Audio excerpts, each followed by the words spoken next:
নৃশংসতম ২৫শে মার্চ কাল রাত স্মরণে নানা আয়োজন, গান, কবিতা, আবৃত্তিতে উঠে এসেছে বর্বরতার চিত্র।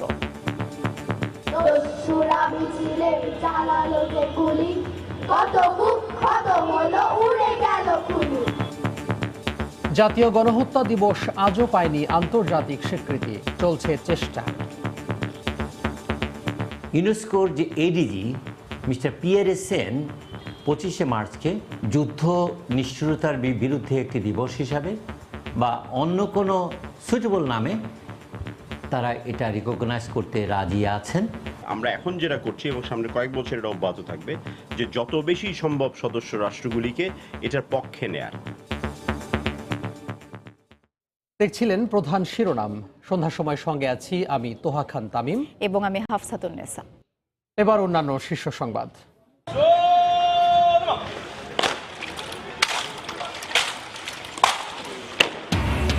স্বাধীনতা দিবসে জাতির শ্রেষ্ঠ সন্তানদের স্মরণে প্রস্তুত জাতীয় স্মৃতিসৌধ। রাজধানীতে আলোকসজ্জা, গুরুত্বপূর্ণ এলাকায় নিরাপত্তা জোরদার। স্বাধীনতার সুফল ঘরে ঘরে পৌঁছে দিতে কাজ করছে সরকার। এক দশকের প্রচেষ্টার ফল আজকের বাংলাদেশ। স্বাধীনতা পদক প্রদান অনুষ্ঠানে প্রধানমন্ত্রী। বঙ্গবন্ধুর আত্মস্বীকৃত খুনি নূর চৌধুরীকে ফেরত পাঠানোর প্রক্রিয়া শুরু হচ্ছে আজ। সন্ধ্যায় কানাডার আদালতে মামলার শুনানি। রাজধানীতে তেঁতুলিয়া পরিবহনের বাসের ধাক্কায় মোটরসাইকেল আরোহী নিহত। বাস থেকে ফেলে সিলেট কৃষি বিশ্ববিদ্যালয়ের শিক্ষার্থী হত্যার ঘটনায় মামলা। এবং এইচএসসি পরীক্ষার জন্য ১ এপ্রিল থেকে ৬ মে পর্যন্ত কোচিং সেন্টার বন্ধ। প্রশ্ন ফাঁস বন্ধে পরীক্ষা শুরুর ২৫ মিনিট আগে প্রশ্নপত্রের সেট ঘোষণা, জানালেন শিক্ষামন্ত্রী।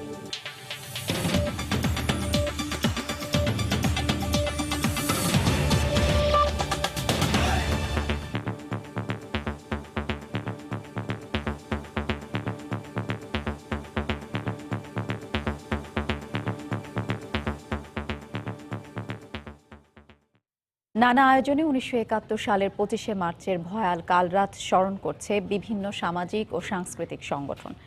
কবিতা, গানে উঠে এসেছে সে সময়ের বর্বরতার চিত্র। এদিকে মহান স্বাধীনতা ও জাতীয় দিবস উপলক্ষে বর্ণিল সাজে সেজেছে রাজধানী। সরকারি, বেসরকারি ও স্বায়ত্তশাসিত স্থাপনায় স্বাধীনতা দিবসের আবহে করা হয়েছে আলোকসজ্জা। মুক্তিকামী নিরীহ বাঙালির উপর বর্বরোচিত হামলার শোকগাথা শিশু কিশোরদের মুখে মুখে।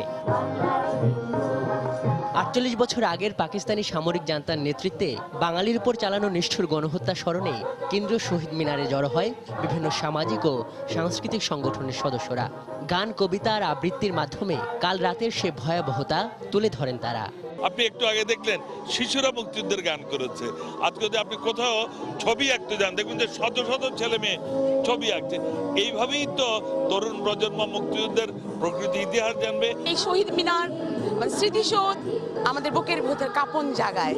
২৫শে মার্চের সূর্যাস্তের সঙ্গে সঙ্গেই রাজধানীর মানিক মিয়া এভিনিউতে পথচিত্র অঙ্কন শুরু করে বিশ্ববিদ্যালয়ের শিক্ষার্থীরা। এছাড়া গণহত্যার স্মৃতি বিজড়িত জগন্নাথ হল, ধানমন্দির, রবীন্দ্র সরোবরেও চলে নানা আয়োজন।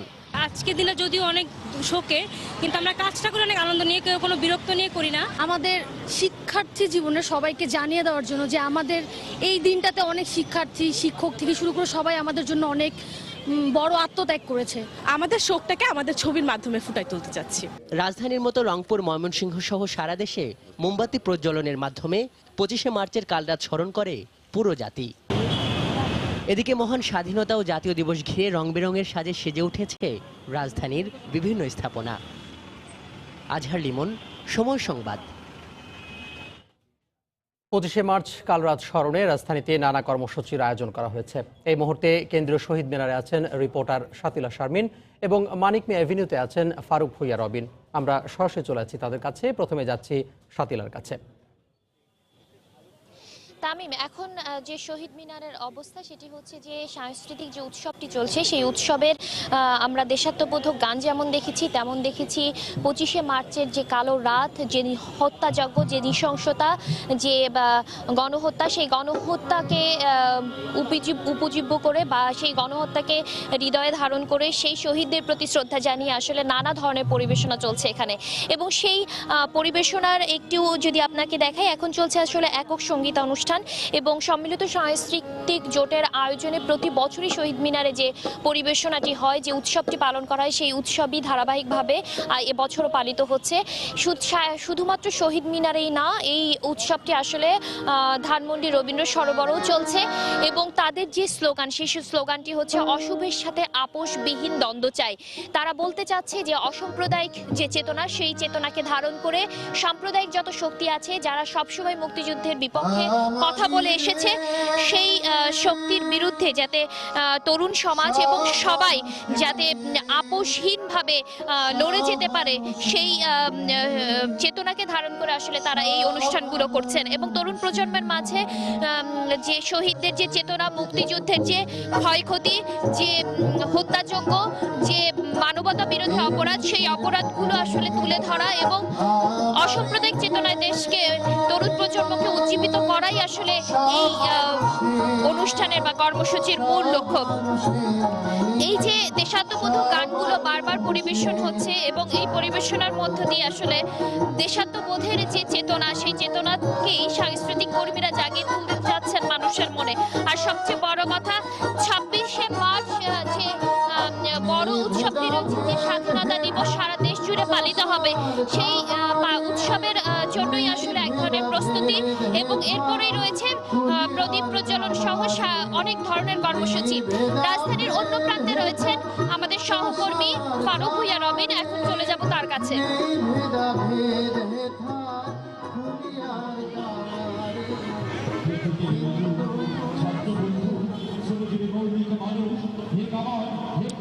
শাতিলা, বাঙালির জাতীয় জীবনের সবচেয়ে নৃশংসতম অধ্যায় যে 1971 সালের 25শে মার্চের কালরাত স্মরণে রাজধানীর মানিক মিয়া অ্যাভিনিউতে আসলে বিভিন্ন ধরনের আয়োজন করেছে বাংলাদেশ ইওডার বিভিন্ন স্টুডেন্ট শিক্ষার্থীরা এবং তার মধ্যে আসলে রয়েছে যে পথচিত্র অঙ্কন সহ আপনারা জানেন মুক্তিযুদ্ধ বিষয়ক যে প্রামাণ্যচিত্র প্রদর্শনী, গণসঙ্গীত এবং কবিতা আবৃত্তির আয়োজন করেছে ইওডা, কোরডা এবং সোডার শিক্ষার্থীরা।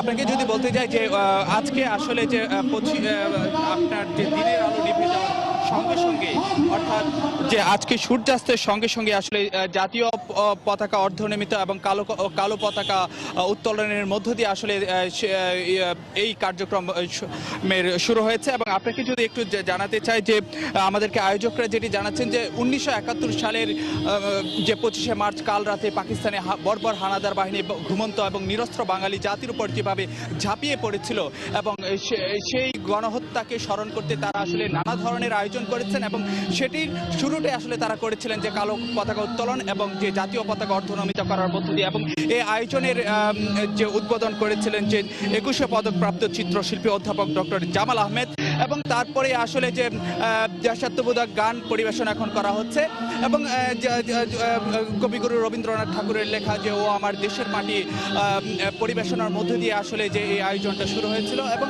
শিক্ষার্থীদের তরফ থেকে যেটি জানানো হয়েছিল তার এবং আয়োজকরা আমাদেরকে যেটি জানাচ্ছেন যে প্রায় 1 লাখ বর্গফুট দীর্ঘ যে পথচিত্র অঙ্কন করা হবে এবং এটি আসলে অনন্য একটি মাইলফলক বলে দাবি করছেন আয়োজকরা এবং আয়োজকদের তরফ থেকে এটি যে বিষয়টি আমাদেরকে জানানো হয়েছিল আজকে আসলে রাতভর তাদের এই আয়োজন চলবে, অর্থাৎ 25শে মার্চ সূর্যাস্ত থেকে শুরু করে যে আগামীকাল যে 26শে মার্চ মহান স্বাধীনতা দিবসের সূর্য ওঠার সঙ্গে সঙ্গে আসলে যে জাতীয় পতাকা উত্তোলন এবং কালো পতাকা নামিয়ে ফেলার মধ্য দিয়ে তারা তাদের এই আয়োজনটি যে সব পরিসমাপ্তি ঘটবে। আয়োজকরা যেটি বলেছেন যে 1971 সালের যে রক্তক্ষয়ী মুক্তি সংগ্রামের মধ্য দিয়ে যে বাংলাদেশ নামক রাষ্ট্রটি অর্জিত করা হয়েছে এবং তার জন্য আসলে যারা আত্মত্যাগ করেছেন তাদের প্রতি আসলে তাদেরকে স্মরণ করার জন্য এবং তাদের আত্মত্যাগের প্রতি শ্রদ্ধা জানাতে আসলে তাদের এই ক্ষুদ্র প্রয়াস। তো এই ছিল আসলে আমার কাছে রাজধানীর মানিক মিয়া এভিনিউ থেকে এই যে 25শে মার্চ কাল রাত স্মরণের আয়োজনের খবরাখবর। ফিরে যাচ্ছি স্টুডিওতে। তামিম। 25শে মার্চ কাল রাত স্মরণে রাজধানীতে নানা কর্মসূচির আয়োজন করা হয়েছে। আর সেই খবর জানাতে রাজধানী মানিক মে এভিনিউ থেকে সহকর্মী ফারুক ভুইয়া রবিন এবং তারও আগে কেন্দ্রীয় শহীদ মিনার থেকে শাতিলা শারমিন আমাদের সাথে যোগ দিয়েছিলেন। 1971 সালের 25শে মার্চ রাতে অপারেশন সার্চ লাইট নামে গণহত্যা চালায় পাকিস্তানি বাহিনী। অসংখ্য সাধারণ নাগরিক, ছাত্র, শিক্ষক, বুদ্ধিজীবী ও পুলিশকে হত্যা করা হয় সেই কাল রাতে। নৃশংস সেই হত্যাকাণ্ডের আন্তর্জাতিক স্বীকৃতি আসেনি আজও। পররাষ্ট্র প্রতিমন্ত্রী বলছেন, সরকার গুরুত্ব দিয়েই আন্তর্জাতিক স্বীকৃতি আদায়ে কাজ করছে। তবে বিশেষজ্ঞরা বলছেন, যেহেতু এরই মধ্যে বিশ্বজুড়ে গণহত্যা দিবস পালিত হচ্ছে, তাই যৌক্তিক কারণেই 25 মার্চ নিষ্ঠুরতা দিবস পালনের দাবি তুলে ধরা উচিত বাংলাদেশের। তরিকুল ইসলাম সৌরভের রিপোর্ট, বিস্তারিত। প্রতিদিনের মতো সূর্য একটু একটু করে ডুবে যাচ্ছিল, অন্ধকার হয়ে আসছিল চারদিক। তবে সে অন্ধকার এতটা ঘোর কালো হবে তা ভাবেনি কেউ। 71-এর 25শে মার্চ ব্যারাক থেকে ছেড়ে দেয়া হিংস্র পশুদের গর্জনে কম্পিত হলো ঢাকা। হায়নার মতো ঝাঁপিয়ে পড়ল ঘুমন্ত মানুষের উপর, জীবন্ত দগ্ধ করল, টেনে হিঁচড়ে হত্যা করা হলো অসংখ্য মানুষকে। সেই রাতে রাজারবাগ পুলিশ লাইন, পিলখানার তৎকালীন ইপিআর ক্যাম্প, ঢাকা বিশ্ববিদ্যালয়ের জগন্নাথ হল ও রোকেয়া হল সহ সারা ঢাকা শহরে গণহত্যা চালায় বর্বর পাকিস্তানি বাহিনী। 2017 সাল থেকে রাষ্ট্রীয়ভাবে এই দিনটিকে গণহত্যা দিবস হিসাবে পালন করছে বাংলাদেশ। তবে এখনো আসেনি আন্তর্জাতিক স্বীকৃতি। ব্যক্তিগতভাবে কেউ কেউ এ বিষয়ে তৎপর হলেও রাষ্ট্রীয় সহায়তার অভাবে তা সাফল্যের মুখ দেখেনি। ইউনেস্কোর যে এডিজি মিস্টার পিয়ারেস সেন একটা আমাকে চিঠি দেন 25শে মার্চকে যুদ্ধ নিষ্ঠুরতার বিরুদ্ধে একটি দিবস হিসাবে বা অন্য কোনো সুইটেবল নামে তারা এটা রিকগনাইজ করতে রাজি আছেন, প্রোভাইডেড এটি যদি কোনো দেশের রাষ্ট্রের পক্ষ থেকে যদি আবেদনটা করা হয়। তখনকার বিএনপি যে পররাষ্ট্রমন্ত্রী ছিল তাকে আমি সেই কাগজ কুরিয়ারে এবং মেইলে দুভাবে পাঠালাম। তাদের আইডেন্টিটির কারণে তারা সেটি গ্রহণ করে না। 9 ডিসেম্বর গণহত্যা দিবস পালন করছে বিশ্ব, আর তাই যৌক্তিক কারণেই 25শে মার্চ গণহত্যা দিবস নয়, বরং নিষ্ঠুরতা দিবস পালনের দাবি বিশ্ব সম্প্রদায়ের কাছে তুলে ধরার আহ্বান জানিয়েছেন বিশেষজ্ঞরা। একটি দিবস হিসেবে ঘোষিত হয়ে গেছে, আমি মনে করি না দ্বিতীয় দিবস হিসেবে ঘোষণার কোনো অবকাশ রয়েছে।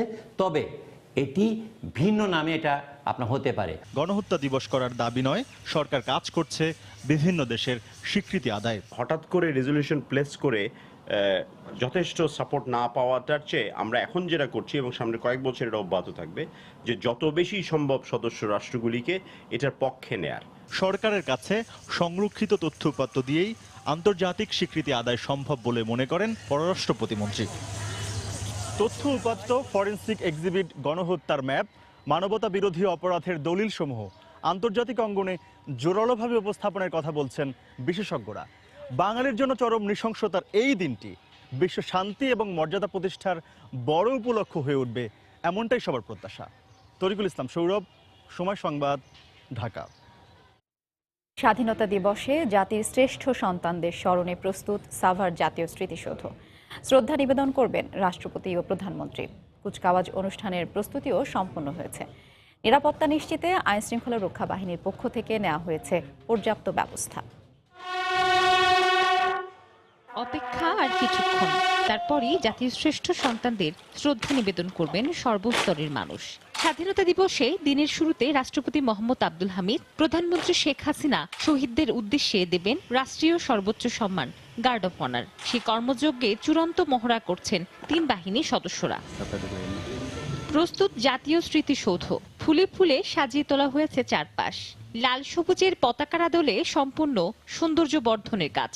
রং তুলির আঁচড়ে জীবন্ত হয়েছে স্মৃতি বিজড়িত স্থাপনা। 100 পরিচ্ছন্নতা কর্মীর অক্লান্ত পরিশ্রমে স্মৃতিসৌধ প্রাঙ্গণ সেজেছে নবরূপে। পুরোপুরি প্রস্তুত। স্মৃতিসৌধে এখন মহামান্য রাষ্ট্রপতি, মাননীয় প্রধানমন্ত্রীর আগমনের জন্য। নিজেদের জীবনের বিনিময়ে যারা এনে দিয়েছে প্রিয় স্বাধীনতা, যাদের বুকে রক্তবিন্দু আজও জ্বলজ্বল করে একটি স্বাধীন পতাকায়, যাদের সর্বোচ্চ ত্যাগে আমরা পেয়েছি একটি মুক্ত স্বদেশ ভূমি। শ্রদ্ধা আর ভালোবাসায় তাদের স্মরণ করার প্রতীক্ষা তাই প্রহরবিহীন, অপেক্ষা আজীবন আর সার্বজনীন। আমরা পর্যাপ্ত নিরাপত্তা ব্যবস্থা আমরা নিয়েছি। বড় বড় LED স্ক্রিনের মাধ্যমে মুক্তিযুদ্ধের যে চেতনা সেটাকে আমরা ফুটিয়ে তুলি, মানুষের মাঝে সেটাকে আমরা ছড়িয়ে দেওয়ার চেষ্টা করি। প্রতি বছরের মতো সাভার জাতীয় স্মৃতিসৌধে আবারও নামবে লাখো মানুষের ঢল। আবারও বাঙালি শ্রদ্ধা আর ভালোবাসায় কৃতজ্ঞ চিত্তে স্বাধীনতার সুখ নিয়ে গৌরবে মর্যাদায় মাথা উঁচু করে দাঁড়াবে প্রিয় স্মৃতিসৌধ। মৌসুমী মো, সময় সংবাদ, সাভার। সন্ধ্যার সময় আরো থাকছে। কিশোরগঞ্জে পুলিশ হেফাজতে বেধড়ক পিটিয়ে ছাত্রলীগ নেতার ছেলের পা ভেঙে দেওয়ার অভিযোগ। প্রতিবাদে বিক্ষোভ, সড়ক অবরোধ, অভিযুক্ত কনস্টেবল প্রত্যাহার।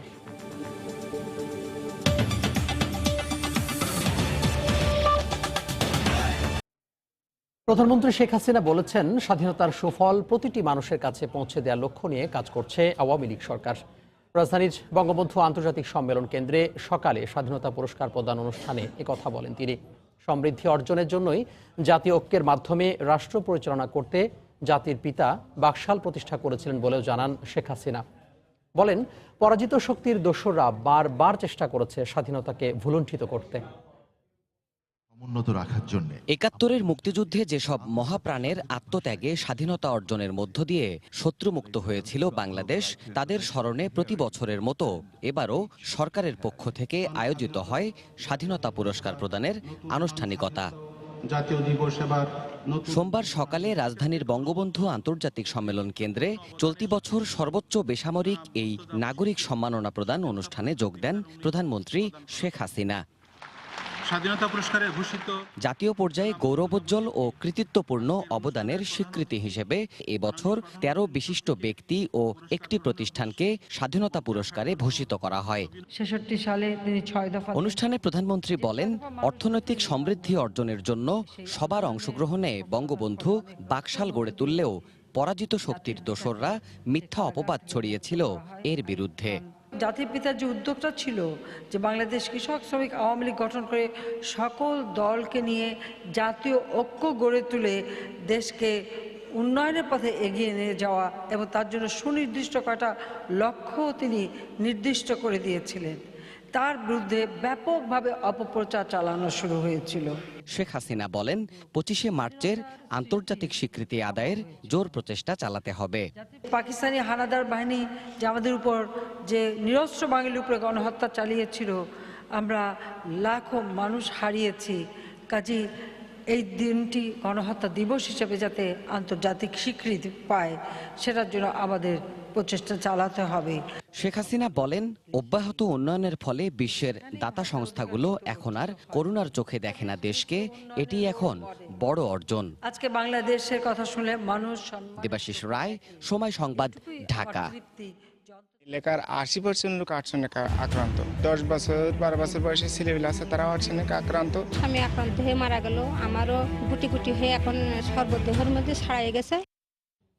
দেখবেন সংবাদের শেষাংশে। জাতির জনক বঙ্গবন্ধু শেখ মুজিবুর রহমানের আত্মস্বীকৃত খুনি নূর চৌধুরীকে ফেরত পাঠানোর জন্য কানাডার আদালতে করা মামলার শুনানি শুরু হচ্ছে আজ। কিছুক্ষণের মধ্যেই কানাডার ফেডারেল আদালতে এ শুনানি হওয়ার কথা রয়েছে। নূর চৌধুরীর অবস্থান এবং তাকে বাংলাদেশে ফেরত পাঠানোর দাবি জানিয়ে গেল বছরের ৬ জুলাই মামলাটি করা হয়। এমন খুনিকে কানাডায় আশ্রয় দেওয়া আইনের শাসনের পরিপন্থী বলে মন্তব্য বাংলাদেশের অ্যাটর্নি জেনারেলের। কানাডা প্রতিনিধি শরীফ চৌধুরীর পাঠানো তথ্য নিয়ে রিপোর্ট। কানাডায় পলাতক বঙ্গবন্ধুর খুনি নূর চৌধুরীর শরণার্থী সংক্রান্ত একটি আবেদন ২০০৪ সালে খারিজ করে দেন দেশটির আদালত। ওই আদেশের বিরুদ্ধে আপিল করা হলে ২০০৭ সালে নিম্ন আদালতের আদেশ বহাল রাখেন উচ্চ আদালত। এরপর নূর চৌধুরীকে দেশে ফেরাতে গত বছর কানাডার ফেডারেল আদালতে মামলা করেন স্থানীয় আওয়ামী লীগের সাধারণ সম্পাদক আজিজুর রহমান প্রিন্স। সোমবার দেশটির ফেডারেল আদালতে যার শুনানি অনুষ্ঠিত হবে।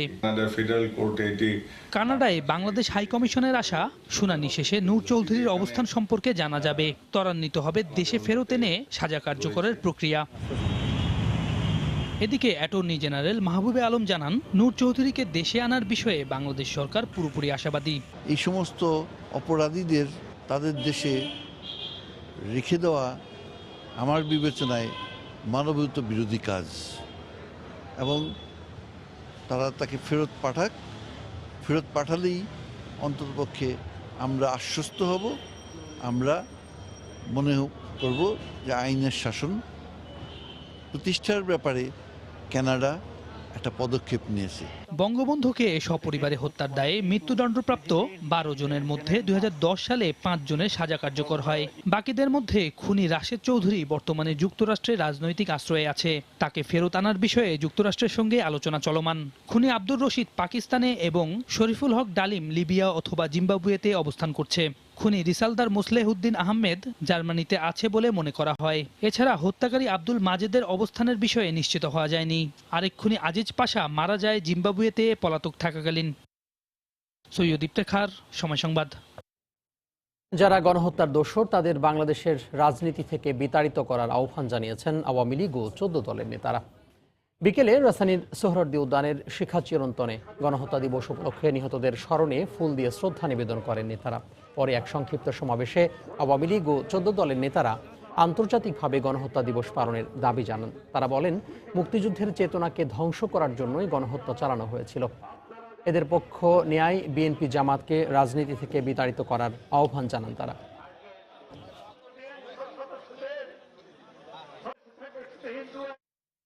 সন্ধ্যার সময় আরও থাকছে। হাই ভোল্টেজ ম্যাচে চিরপ্রতিদ্বন্দ্বী মোহামেডানকে 6 উইকেটে হারালো আবাহনী। ম্যাচ সেরা হয়েছেন সেঞ্চুরি মিস করা জহুরুল।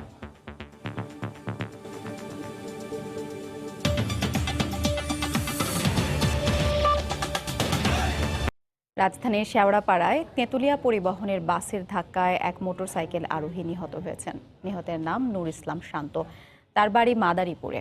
ঘটনার পরপরই বাসের চালককে আটক করে মিরপুর মডেল থানায় নেওয়া হয়। জব্দ করা হয়েছে বাসটিকে।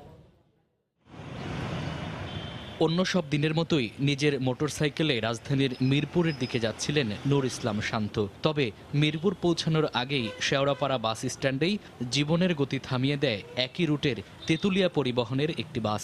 সিসিটিভি ফুটেজে দেখা যায় ঘাতক বাস প্রথমে বাইকটিকে পেছন থেকে ধাক্কা দিলে রাস্তায় পড়ে যায় চালক। এরপরই বেশ কিছু দূর টেনে নিয়ে যায় ঘাতক বাস।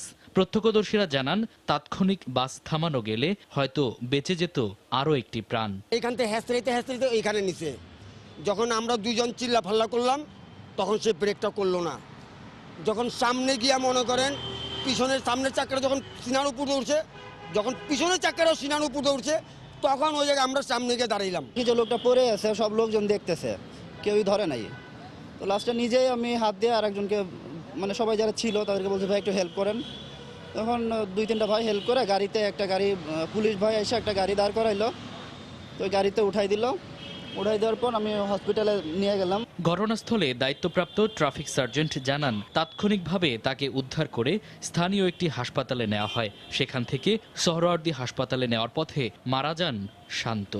অবস্থা খুবই মুমূর্ষ ছিল। পরবর্তীতে জানা গেছে যে উনি মৃত, মারা গেছেন হসপিটালে যাওয়ার পরে। ঘাতক বাস চালক এবং বাসটিকে আটক করে মিরপুর মডেল থানায় সোপর্দ করা হয়েছে বলে জানান তিনি। মামুন আব্দুল্লাহ, সময় সংবাদ, ঢাকা। এলাকার 80% লোক আর্সেনিক আক্রান্ত। 10 বছর 12 বছর বয়সী ছেলেমেয়ে আছে, তারাও আর্সেনিক আক্রান্ত। আমি আক্রান্ত হয়ে মারা গেল, আমারও গুটি গুটি হয়ে এখন সর্বদেহের মধ্যে ছাড়াই গেছে। দেখবেন সংবাদের শেষাংশে। প্রশ্ন ফাঁস বন্ধে পরীক্ষা শুরুর 25 মিনিট আগে সেট ঘোষণা করার পর পরীক্ষার্থীদের প্রশ্নপত্র বিতরণ করা হবে বলে জানিয়েছেন শিক্ষামন্ত্রী ডক্টর দীপু মনি। দুপুরে সচিবালয়ে এইচএসসি পরীক্ষা সংক্রান্ত আইন শৃঙ্খলা বিষয়ক কমিটির বৈঠক শেষে ব্রিফিং করেন তিনি। মন্ত্রী জানান, 1 এপ্রিল থেকে 6 মে পর্যন্ত সারা দেশে কোচিং সেন্টার বন্ধ থাকবে। নিষেধাজ্ঞাকে এড়িয়ে নানানভাবে তারা অসাধু উপায় অবলম্বন করেন এবং নানানভাবে কোচিং সেন্টার খোলা রাখার বিভিন্ন চেষ্টা চালিয়ে যান। সে কারণে আমরা বাধ্য হয়ে সকল ধরনের কোচিং সেন্টারই বন্ধ রাখছি 1 এপ্রিল থেকে 6 মে পর্যন্ত। প্রত্যেক কেন্দ্রের জন্য একজন করে নির্বাহী ম্যাজিস্ট্রেট বা ট্যাগ অফিসার নিয়োগ দিতে হবে।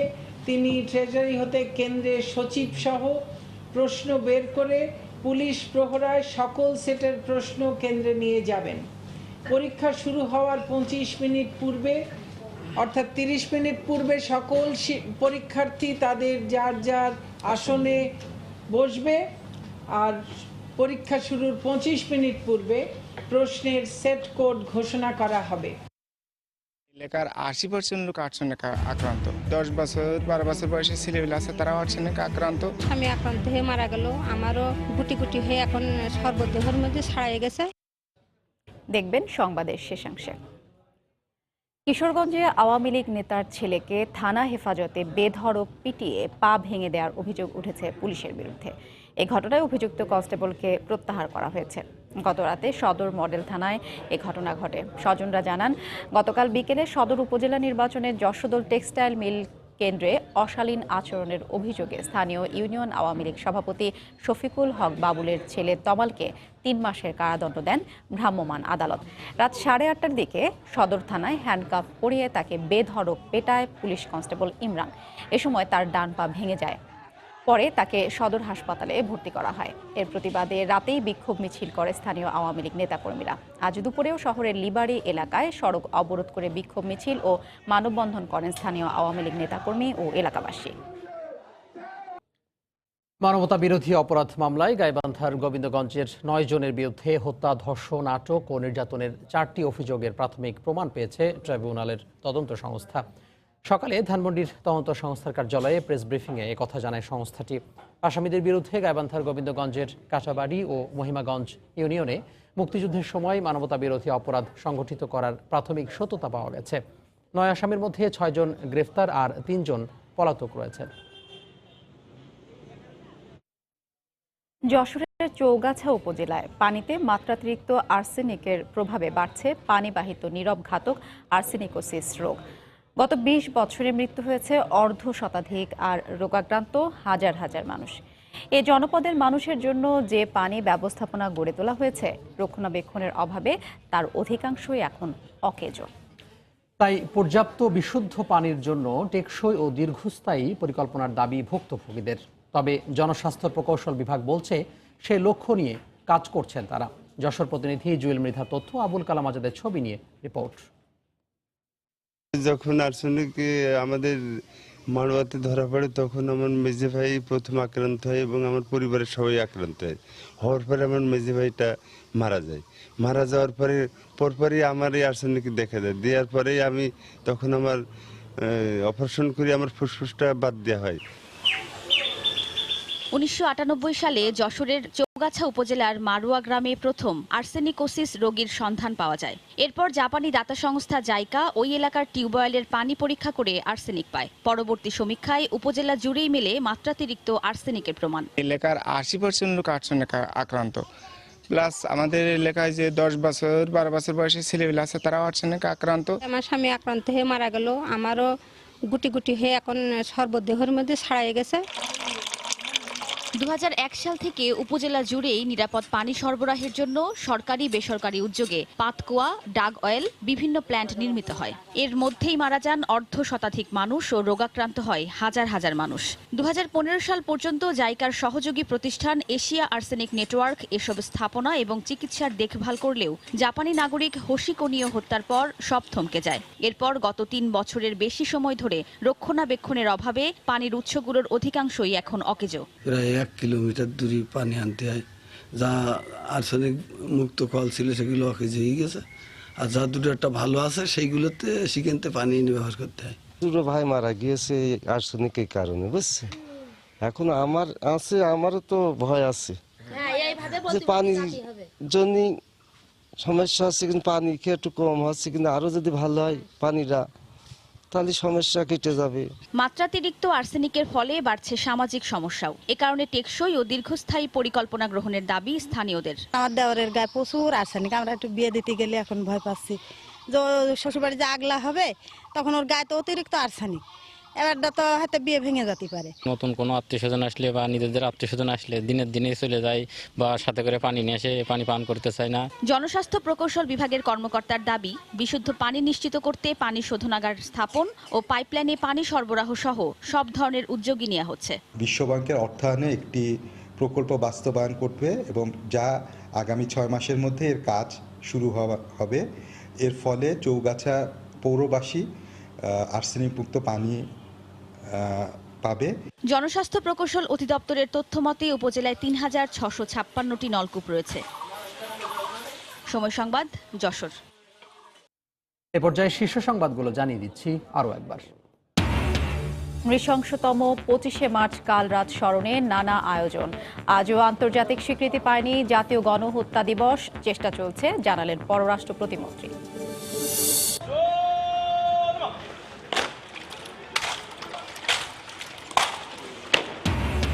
স্বাধীনতা দিবসে জাতির শ্রেষ্ঠ সন্তানদের স্মরণে প্রস্তুত জাতীয় স্মৃতিসৌধ। রাজধানীতে আলোকসজ্জা, গুরুত্বপূর্ণ এলাকায় নিরাপত্তা জোরদার। স্বাধীনতার সুফল ঘরে ঘরে পৌঁছে দিতে কাজ করছে সরকার। এক দশকের প্রচেষ্টার ফল আজকের বাংলাদেশ, স্বাধীনতা পদক প্রদান অনুষ্ঠানে প্রধানমন্ত্রী। বঙ্গবন্ধুর আত্মস্বীকৃত খুনি নূর চৌধুরীকে ফেরত পাঠানোর প্রক্রিয়া শুরু হচ্ছে আজ। কানাডার ফেডারেল আদালতে মামলার শুনানি শুরু। এবং রাজধানীতে তেতুলিয়া পরিবহনের বাসের ধাক্কায় মোটরসাইকেল আরোহী নিহত। বাস থেকে ফেলে সিলেট কৃষি বিশ্ববিদ্যালয়ের শিক্ষার্থী হত্যার ঘটনায় মামলা। এই ছিল সন্ধ্যার সময়। আপনার মোবাইলের সময় সংবাদ দেখতে ও সকল খবর পেতে ডাউনলোড করুন সময় অ্যাপ। সঙ্গে থাকুন সময়ের।